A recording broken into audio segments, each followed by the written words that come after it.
Hey everyone, welcome back. I know it's been a while since I've posted a video, but I wanted to hop on here really quickly and just share with you all an amazing experience that I had today. And the overall topic, I guess, will be using your platform effectively. So, you first let me say this. I know a lot of times people think, well, I don't have a platform because I'm not a IG top pick person or whatever. I don't know exactly what they call them, IG star or whatever. I'm not a celebrity. I'm not a, whatever. I'm not a movie star. I'm not a singer, a dancer, actor, anything of the sort that I have any notoriety. So my platform may not matter. But in fact, your platform matters drastically because even if it only reaches 5 people, that impact that you can make on those 5 people could be astonishing to the impact that they would make on the next 5 people and the next 5 people and so forth. And before you know it, you've impacted over thousands of people. Now, I say all of that to say, oftentimes we don't use the spaces that we do have. So for me, I work for a major IT corporation. And in doing so, I am fortunate enough to have the space and the opportunity to truly use my platform and expand diversity and inclusion in a world where diversity and inclusion sometimes can be taken for granted. So, fortunately for me, the company I work with is just very good about acknowledging diversity and inclusion, and uniquely enough creates a space where I as an individual can truly follow my passion and drive D&I through the organization. How cool is that, right? Ideal job. Um, yeah, so I wanted to get on here and just talk about my experience today. So, one of the VPs in my department, or he's actually over the entire area, had requested for me to host a social justice reform event for our donation month, which is this month. And immediately I found out about it in September 15th. I picked an organization the same day and pulled a panel discussion together for this particular organization, which was the Campaign for Fair Sentencing of Youth. Now, I must admit and fully disclose, I misinterpreted what exactly it was they did originally. But then after being provided, well, I shouldn't say I actually interpreted it, misinterpreted the information and kind of, you all know I'm an overthinker, so I overthought what they did and kind of tied in more than what they did because I was thinking about the direct effects that is caused by their work that they do. So this organization basically does some lobbying based work that supports more fair sentencing and just sentencing towards children in our judicial system in the US. And what they focus in on is helping to make better laws that are fair and don't over punish children for certain actions that are done as a child, not trying children as adults, and so forth. As you all know, we all make little silly mistakes. I won't say little, some mistakes are major, but mistakes as children. And oftentimes, a lot of children of color, meaning Black, Hispanic, American Indian, I'm going to be specific about that, and some and others, I should just say, and others, have been charged for crimes that either we necessarily didn't commit, but we were tried as if adults, and or tried as the person who actually committed the crime. And the other thing that has happened with our youth is lack of leadership, lack of guidance in our communities, and oftentimes that those things are not looked at as factors, and these children are being charged as adults. So I picked this organization to bring into my job to talk about this. And the reason why I chose it is because I felt like a lot of times and I'm guilty of this too sometimes, we have our biases, and we can get in these places where we think like, oh, well, this person did this, so they must be this type of person. Or in this case, these people committed crimes, so they're just criminals and they're not worth saving in our society. Oftentimes, there are a lot of people who get that misconception and they forget that these are still people, these are still individuals. These are lost people who may need or have needed more guidance in their life, and oftentimes we just check the box and check them off as just not worthy of our time, energy, etc.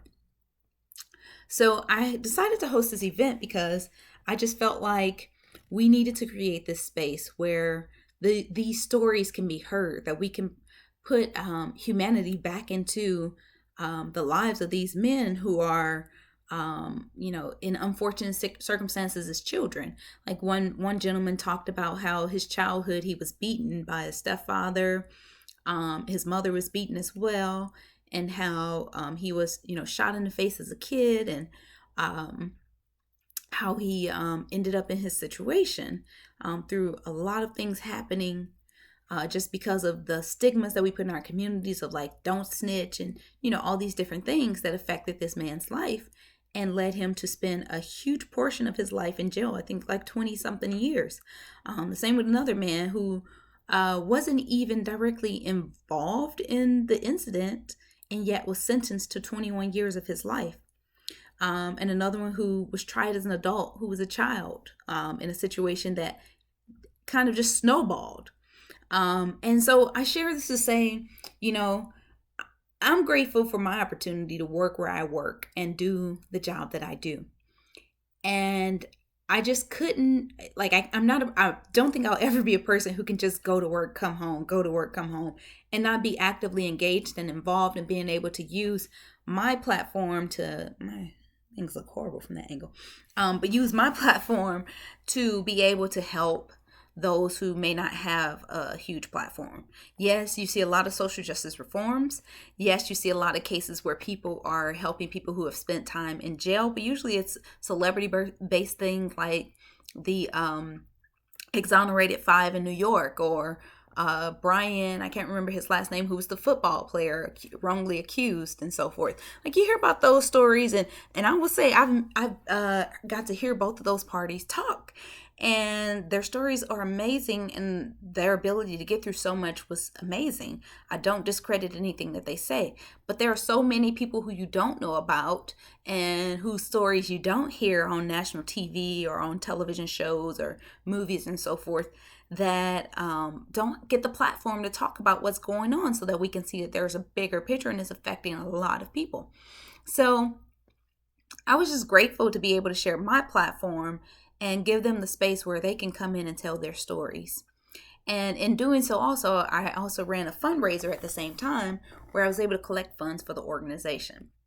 Now, this really mattered to me because it gave me an opportunity to just give back, to be impactful, to impact other people's lives, to be able to say, hey, you know what? Based on their stories, what can I go back into my community or the communities around me and do to help these next set of youth, so that they're not going into the judiciary system extremely fast and not being able to recover. Because, a lot of times when people get in the system, it's hard for them to get a job. They're labeled as a felon forever. So, just the job market is horrible. The living market is horrible. There was a gentleman who obviously they were mentioning couldn't even get a home because of the loan. He has the job now and he's back in society, but that felon actually affected him.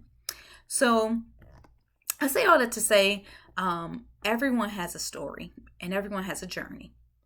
And those that you allow to walk into your story and your journey, you can give them a platform in your life to create the space for them to impact someone and maybe save someone else's life from going down that same journey. I was grateful for my experience today. Like, I was excited about it, just like, putting on another diversity inclusion event, but I realized it was bigger than that. And at the end, I ended up extremely excited to be able to tell the story of that so many young men and women in our country are experiencing or have experienced, And, I know there's so many out there struggling to get good jobs, struggling to work. And it just people, even people who haven't been incarcerated. But, imagine if it's that difficult for people who haven't been incarcerated to find a job right now. Imagine how difficult it is for those who have been incarcerated. So just to be able to share my platform to kind of start breaking the stigma around the way in which we box each other in and the way in which we determine who someone is based upon one poor choice or, a few poor choices that they made as children.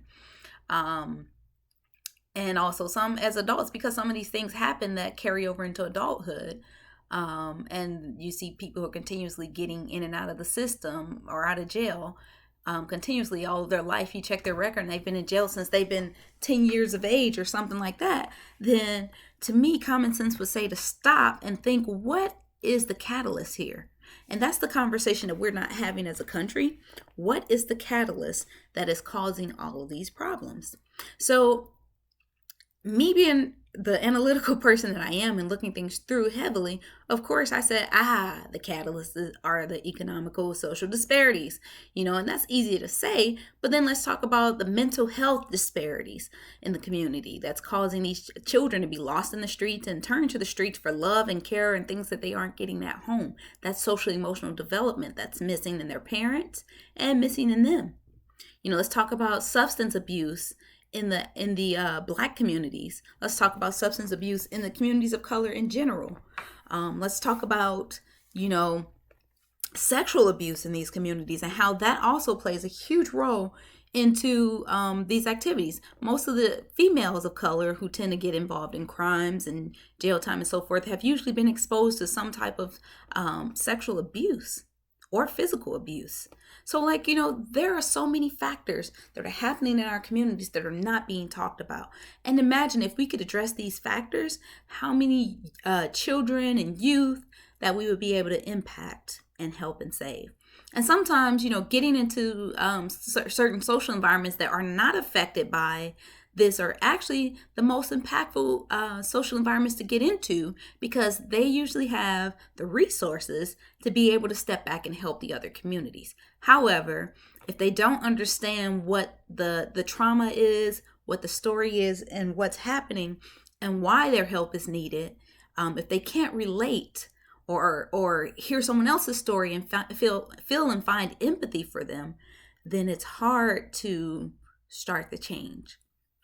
And it takes each one of us using whatever platform that we have to share their stories. And I was just so grateful for my experience today. I was excited just to do a D&I event and have the support of my senior folk behind it. And I will tell you, it was a heavy lift and it was hard because we only had a month to do it. And it was just pretty much me and one other person who was kind of guiding my idea of supporting me however I needed. But I had to go out and find my own team. I had to go out and find somebody to host the Teams Live to help with that, because I had no experience from running Teams Live. So all of these different things that factor into this event. And at first I was just I'm nervous. I had my script written out because I didn't want to offend anyone in anything terms that I used or anything of the sort. And I walked into it I'm so excited about this event. I'm excited about the outcome. I'm excited about sharing the education. I'm excited about giving these gentlemen my platform, but I'm tired and I'm ready to get the event over so I can just, be done. Of course, I'm still not done because I have to do the video, all this other stuff. But I was just super excited because my whole concept changed when the program started, because I started hearing the stories. And I started looking within myself for more empathy, for more thoughtfulness towards some things. And wow, this is only one event for me. This is their life story that they're sharing with us. And this is more than just an event, and this is affecting more than just these gentlemen who came here to share their stories. They just happen to be the ones who are sharing their stories.